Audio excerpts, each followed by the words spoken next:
Welcome to ಪೂರ್ಣ kitchen. Guys, ಇವತ್ತಿನ ವಿಡಿಯೋದಲ್ಲಿ ನಾನು ನಿಮಗೆ ಹೀರೆಕಾಯಿ ಚಟ್ನಿ ಮಾಡೋದು ಹೇಗೆ ಅಂತ ತಿಳಿಸ್ಕೊಡ್ತೀನಿ. ಒಂದು ಕುಕ್ಕರಿಗೆ ನಾನೊಂದು 3-4 ಸ್ಪೂನ್ ಎಣ್ಣೆ ಹಾಕಿದ್ದೀನಿ. ನಂತರ ನಾವು ಹೆಚ್ಚಿರುವಂತಹ ಹೀರೆಕಾಯಿನ ನಾವು ಅದಕ್ಕೆ ಸೇರಿಸ್ತಾ ಇದ್ದೀನಿ. ಸ್ವಲ್ಪ ಇದನ್ನು ಸ್ವಲ್ಪ ಮಾಡಬೇಕು, ಅಂದರೆ ಸ್ವಲ್ಪ ಫ್ರೈ ಆದರೆ ಸಾಕು. ಇದಕ್ಕೆ ಜಾಸ್ತಿ ಫ್ರೈ ಆಗೋದ್ರಿಂದ ಬೇಡ, ಸ್ವಲ್ಪ ಫ್ರೈ ಮಾಡ್ಕೊಳ್ಳಿ ಎಣ್ಣೆಯಲ್ಲಿ. ಹಾಗೆ ಇದ್ರ ಜೊತೆಗೆ ನಾನು ಟೊಮೆಟೊಕಾಯಿನ ಸೇರಿಸ್ತಾ ಇದ್ದೀನಿ. ನೀವು ಇದನ್ನು ಬೇಕಾದ್ರೆ ಟೊಮೆಟೊ ಹಣ್ಣು ಕೂಡ ಸೇರಿಸ್ಬೋದು. ನಾನು ಟೊಮೆಟೊಕಾಯಿ ಸೇರಿಸ್ತೀನಿ. ಇದು ಕೂಡ ಸ್ವಲ್ಪ ಫ್ರೈ ಆಗಬೇಕು ಅಷ್ಟೇ, ಜಾಸ್ತಿ ಫ್ರೈ ಮಾಡೋದು ಬೇಡ, ಸ್ವಲ್ಪ ಫ್ರೈ ಮಾಡ್ಕೊಳ್ಳಿ. ಹಾಗೆ ಇದಕ್ಕೆ ಅರ್ಧ ಲೋಟಕ್ಕಿಂತ ಕಡಿಮೆ ನೀರನ್ನು ಹಾಕಿ. ಯಾಕೆ ಅಂತಂದರೆ ಹೀರೆಕಾಯಲ್ಲಿ ನೀರು ಬಿಡೋದ್ರಿಂದ ಒಂದು ಅರ್ಧ ಲೋಟಕ್ಕಿಂತ ಕಡಿಮೆ ಹಾಕಿ. ಹಾಗೆ ಸ್ವಲ್ಪ ಉಪ್ಪು ಹಾಕ್ಬಿಟ್ಟು ಕುಕ್ಕರ್ನ ಮುಚ್ಚಳನ ಹಾಕಿ ಒಂದು 2 ವಿಷಲ್ ಹಾಕಬೇಕಿದು. 2 ವಿಷಲ್ ಹಾಕೋಕ್ಕಿಂತ ಮುಂಚೆ ನಾವೊಂದು ಅಷ್ಟರೊಳಗೆ ಚಟ್ನಿಗೆ ಏನು ಇಂಗ್ರೀಡಿಯೆಂಟ್ಸ್ ಬೇಕು ಅಂತ ರೆಡಿ ಮಾಡ್ಕೊಳ್ಳೋಣ. ಒಂದು ಸ್ಟವ್ ಮೇಲೆ ನಾನು ಒಂದು ಪ್ಯಾನ್ ಇಟ್ಕೊಂಡಿದ್ದೀನಿ. ಹಾಗೆ ಒಂದು 3-4 ಸ್ಪೂನ್ ಎಣ್ಣೆಯನ್ನು ಸೇರಿಸಿ, ನಂತರ 1 ಸ್ಪೂನ್ ಕಡಲೆಬೇಳೆ, 1 ಸ್ಪೂನ್ ಉದ್ದಿನಬೇಳೆನ ಸ್ವಲ್ಪ ಲೈಟಾಗಿ ಫ್ರೈ ಮಾಡ್ಕೊಳ್ಳೋಣ. ಸ್ವಲ್ಪ ಕಂದು ಬಣ್ಣ ಬರೋವರೆಗೂ ಒಂಚೂರು ಫ್ರೈ ಮಾಡ್ಕೊಂಡು ನಂತರ 1 ಸ್ಪೂನ್ ಜೀರಿಗೆಯನ್ನು ಸೇರಿಸ್ತಾ ಇದ್ದೀನಿ. ಜೀರಿಗೆನ ಸೇರಿಸಿ ಅದು ಕೂಡ ಒಂದು ಸ್ವಲ್ಪ ಫ್ರೈ ಮಾಡಿಕೊಂಡು ನಂತರ ನನಗೆ ಖಾರಕ್ಕೆ ಎಷ್ಟು ಬೇಕು ಅಷ್ಟು ನಾನು ಮೆಣಸಿನಕಾಯಿನ ಸೇರಿಸ್ತಾ ಇದ್ದೀನಿ. ನಾನು ಒಂದು 10 ಮೆಣಸಿನಕಾಯಿನ ಸೇರಿಸ್ತಾ ಇದ್ದೀನಿ. ಹಾಗೆ 1 ಗೆಡ್ಡೆ ಬೆಳ್ಳುಳ್ಳಿನ ಸೇರಿಸ್ಕೊತಾ ಇದ್ದೀನಿ. ಅದು ಕೂಡ ಒಂದು ಸ್ವಲ್ಪ ಫ್ರೈ ಆದ ನಂತರ ನಾನು ಅದಕ್ಕೆ ಸ್ವಲ್ಪ ಸಾಂಬಾರು ಸೊಪ್ಪು ಹಾಗೆ ಒಂದು ಸ್ವಲ್ಪ ಕಾಯಿ ತುರಿನ ಸೇರಿಸ್ತಾ ಇದ್ದೀನಿ.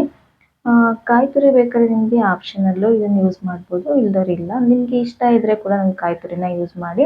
ನಾನು ಕಾಯಿ ತುರಿನ ಸೇರಿಸಿ ಅದು ಕೂಡ ಸ್ವಲ್ಪ ಫ್ರೈ ಆಗಬೇಕು, ಯಾಕೆಂದರೆ ಹಸಿ ಸ್ಮೆಲ್ಲೆಲ್ಲ ಹೋಗೋದಕ್ಕೋಸ್ಕರ ಅದನ್ನು ಸ್ವಲ್ಪ ಚೆನ್ನಾಗಿ ಫ್ರೈ ಮಾಡ್ತಾಯಿದ್ದೀನಿ.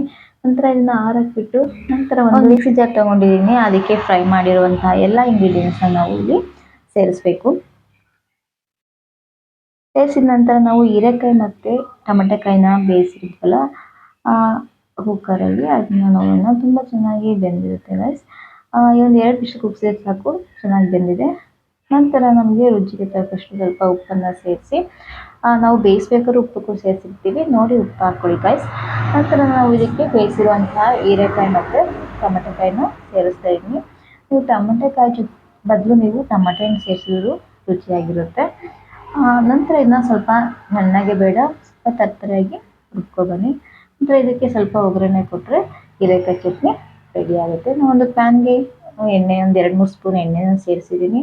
ಅದಕ್ಕೆ 1 ಸ್ಪೂನ್ ಸಾಸಿವೆ, 1 ಸ್ಪೂನ್ ಉದ್ದಿನಬೇಳೆ, ಹಾಗೆ ಒಂದು 3 ಒಣಮೆಣಸಿನ್ಕಾಯಿ, ಸ್ವಲ್ಪ ಒಂದು ಚಿಟಿಕೆ ಇಂಗನ್ನು ಸೇರಿಸಿ, ಹಾಗೆ ಸ್ವಲ್ಪ ಕರಿಬೇವು ಸೊಪ್ಪನ್ನ ಸೇರಿಸ್ಬೇಕಾಗುತ್ತೆ. ಸ್ವಲ್ಪ ಫ್ರೈ ಮಾಡಿ ಒಂದು ಸ್ವಲ್ಪ ಕಂದು ಬಣ್ಣ ಬರೋವರೆಗೂ ಸ್ವಲ್ಪ ಫ್ರೈ ಮಾಡಿ ಅದನ್ನು ಚಟ್ನಿಗೆ ಸೇರಿಸಿದ್ರೆ ಹೀರೆಕಾಯಿ ಚಟ್ನಿ ರೆಡಿ ಆಗುತ್ತೆ.